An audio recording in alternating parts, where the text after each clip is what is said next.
Hi everyone, happy Friday. Today is April 10th, 2020, and we are going to read The Highest Mountain of Books in the World, written by Rocio Bonilla.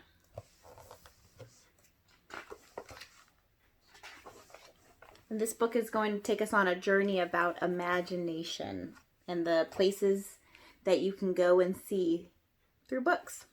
The highest mountain of books in the world. Lucas was convinced he was born to fly.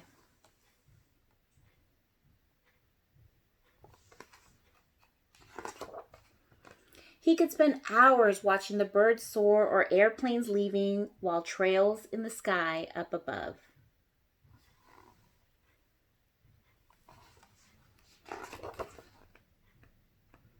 He tried to make wings many times, millions of wings, but one, small ones, even ones with real feathers. Surely, he thought, one of his inventions would make his dream come true, to fly. But none did. Lucas!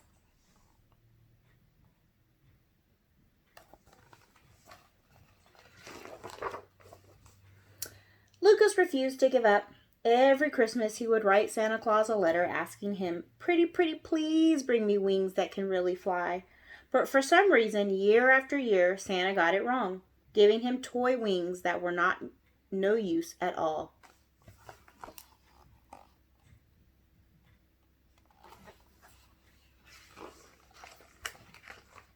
On his birthday, after blowing out the candles on his cake and making the same wish he'd made, each and every birthday before, his mother said, "There are other ways to fly, Lucas." And she put a book in his hands.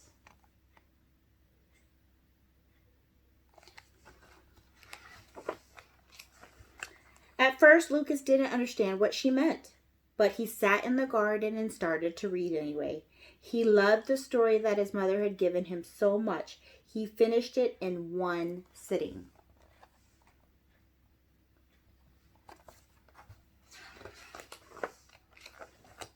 Almost without realizing it, he picked up another book, and then another, and another. He was amazed by everything he discovered, learned, and imagined.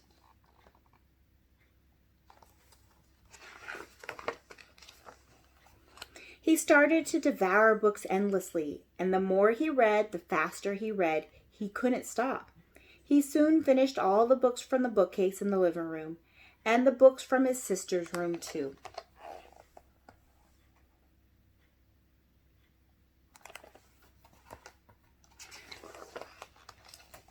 More!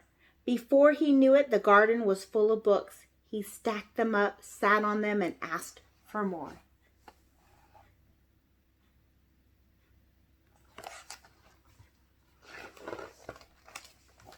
Everyone brought him books. His best friend, Thomas, the girl next door,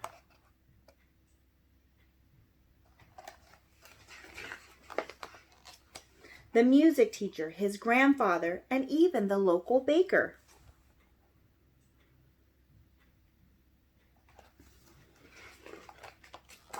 And so his mountain of books grew and grew and grew. After a while, Lucas stopped coming down, not even to eat or sleep. His mother, his sister, and even the fire department tried to get him to come down, but Lucas could only think about reading.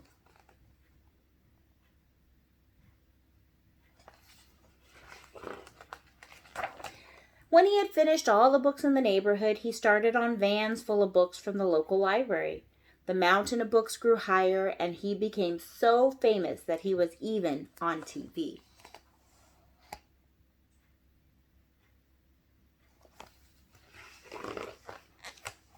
When people found out about him, they came from all over to see the highest mountain of books in the world.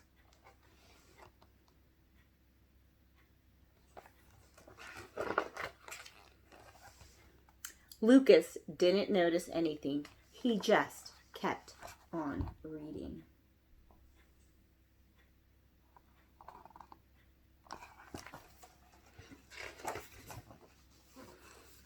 With each story, he traveled to other countries, discovered interesting things about history, met new characters, and imagined worlds that didn't really exist.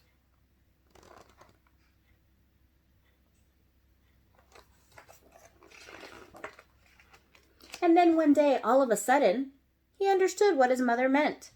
Even though he couldn't fly, his imagination could. In fact, he realized that he hadn't stopped flying since he'd started his first book. And at that moment, he wanted to climb down the mountain to tell her. But how?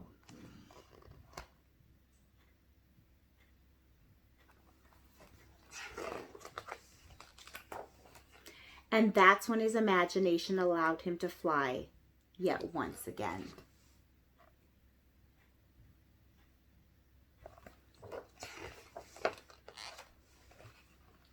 The end. And that, my friends, was the highest mountain of books in the world. There is more than one way to fly. And I loved the illustration throughout the book. They were just beautiful pictures. I hope that you guys have a beautiful weekend. For those of you who celebrate Easter, happy Easter to all of you and your family. For those of you who don't, have a great weekend. It's supposed to be a beautiful day outside. Hopefully you get outside and get some fresh air. We hope you are all well and that you stay safe, and we look forward to reading to you more. Miss Rabb-Patterson is running out of book ideas, so if there are some books that maybe you've been hoping to hear read to you, if you write the title of them in the Facebook post below, then I can look into purchasing more books, because we have about a month and a half left of reading, and Miss Rabb-Patterson will read to everybody Monday through Friday.